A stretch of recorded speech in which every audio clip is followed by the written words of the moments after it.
नमस्कार, मी नीता पोद्दार. लाईव्ह मराठीच्या बातमीपत्रात आपल्या सर्वांचं स्वागत. पाहुयात आज दिवसभरातल्या ठळक घडामोडी.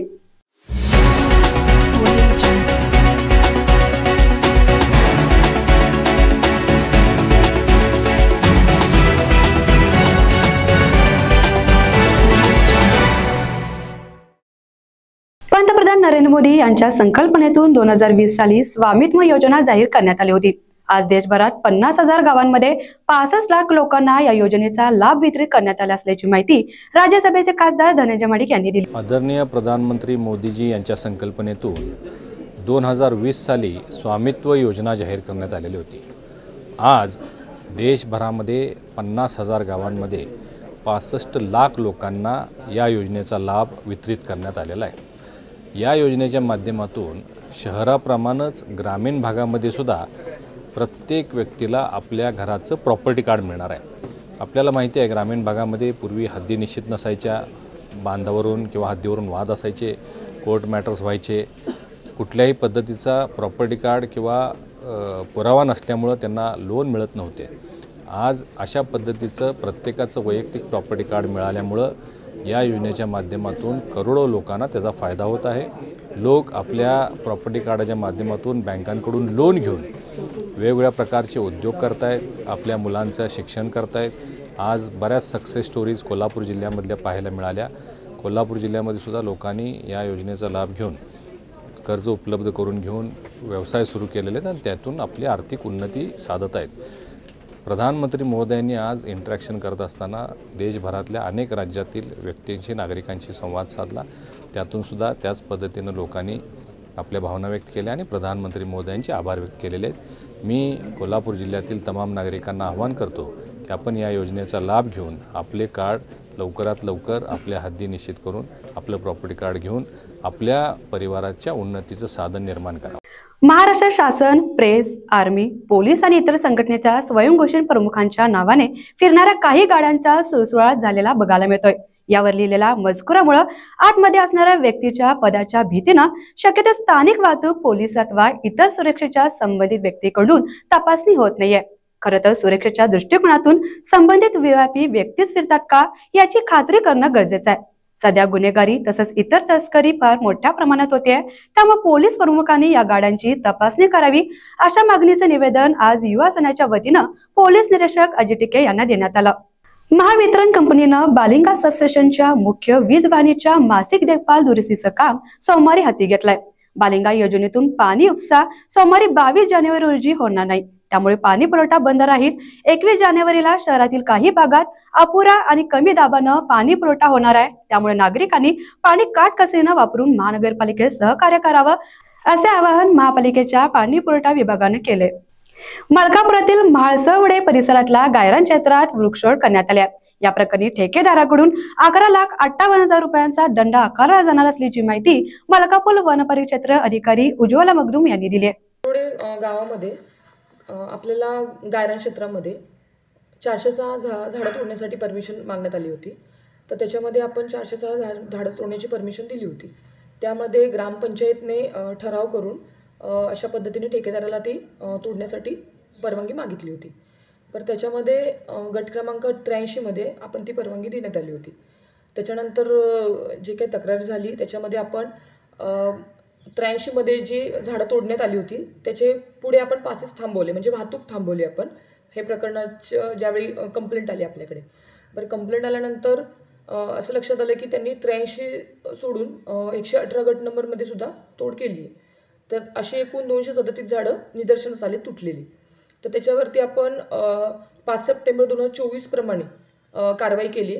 त्यामध्ये शेड्यूल स्पीसीज आहेत 7-5 आहेत, ऐन 17 आहेत, 7 शिवर हे एकूण 21 शेड्यूल स्पीसीज आहेत, ज्याच्यावर आपण पर ट्री 50,000 रुपयाचा दंड केलेला आहे. आणि बाकीच्या याच्यावरती आपलं 1964च्या कायद्याप्रमाणे आपण दंड केला. असा एकूण टोटल 11,58,000चा आपण दंड केलेला आहे. कोल्हापूर वुईकेअर आणि एनजीओ कॅम्पेशन 24 या संस्थेच्या माध्यमातून कंदमुळं आणि औषधी वनस्पती उत्सवाचं आयोजन शहाजी कॉलेज येथे करण्यात आलंय. आजपासून सुरू झालेल्या या उत्सवाचं उद्घाटन खासदार धनंजय माडिक यांच्या हस्ते करण्यात आलं. यावेळी आपल्या मातीत वाढणाऱ्या आणि रोगप्रतिकार शक्ती वाढवणाऱ्या आरोग्यवर्धक कंदमुळाची माहिती मिळवण्यासाठी या प्रदर्शनाचा लाभ सर्वांनी घ्यावा असे आवाहन एनजीओ कॅम्पेशन 24 कोल्हापूर वेकरचे अध्यक्ष मिलिंद दौंड यांनी केलं. मागच्या वर्षी बऱ्याच जणांनी पेपरमध्ये त्याचं इन्फॉर्मेशन बघितलं आणि ह्यावेळेला 2 महिने आधीपासूनच सगळे कॉलेजेस, आता जे मखदूम जयसिंगपूरवरनं जवळजवळ 60 विद्यार्थी आलेले आहेत, तर त्यांना हे बघायला मिळत नाही ना कुठे.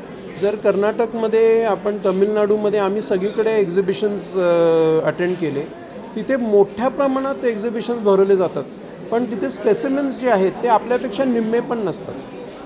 जे आपण इथे आता 100 तर एक 30-40पेक्षा जास्त कंदमुळं नसतात, 50-60च्या वर औषधी वनस्पती नसतात. तर इथे हे आपण गेली 4 वर्ष सगळीकडे फिरून आणि आपण हे स्वतः कल्टिवेट, मोहन माने म्हणून आपले डिरेक्टर आहेत, त्यांनी हे स्वतःच्या शेतात सगळं लावून हे सगळी क्रॉप घेतलेलं आहे. गेले 2 वर्ष आपण त्याच्यावर काम करतो. उजगाव इथल्या अनेक महिलांकडून एका महिलेनं मुलीच्या उपचारासाठी आणि इतर कारणे सांगत सुमारे 23,92,000ची फसवणूक केल्याची तक्रार अंजना कमलाकर यांनी दिली.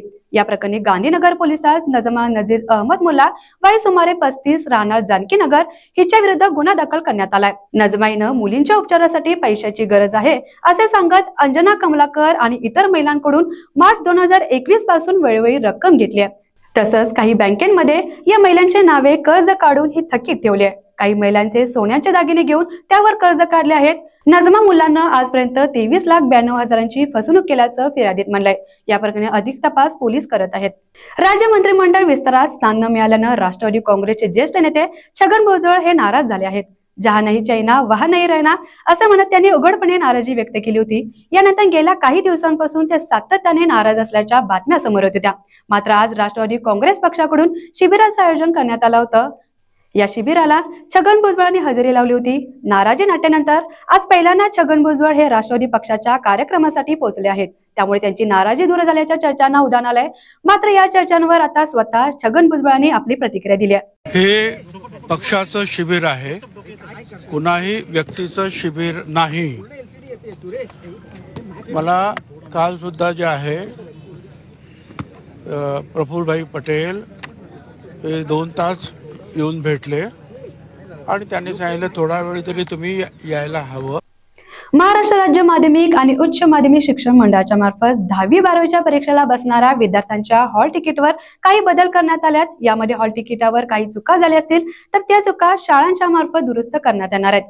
हॉल तिकिटावर विद्यार्थ्यांचं नाव, आईचं नाव, जन्मदिनांक, प्रवर्ग इत्यादी दुरुस्त ऑनलाईन पद्धतीनं नोंद करता येणार आहेत. त्यासाठी आकारण्यात येणारे शुल्क देखील ऑनलाईन पद्धतीनं भरता येणार असल्याचं मंडळाने स्पष्ट केलंय. तर दुरुस्त मान्य झाल्यानंतर संबंधित विद्यार्थ्यांचं सुधारित हॉल तिकीट हे शाळा कनिष्ठ महाविद्यालयाकडे उपलब्ध होणार आहेत. अभिनेता सैफ अली खानवर झालेल्या हल्ल्याप्रकरणी सोशल मीडियावर विविध प्रतिक्रिया उमटल्या आहेत. बॉलिवूडमध्ये तर या प्रकरणानंतर दहशत माजली आहे. अनेक सेलिब्रिटींनी सोशल मीडियावर पोस्ट करत भीती आणि असुरक्षितता व्यक्त केली आहे. या दरम्यान अभिनेत्री राखी सावंतनं या घटनेबद्दल आश्चर्य व्यक्त करत थेट सैफला काही सवाल केलेत. राखीनं, सैफ तू एवढा खोट्यवधी आहेस, मग तू घरात ठिकठिकाणी सीसीटीव्ही कॅमेरा का बसवले नाहीस?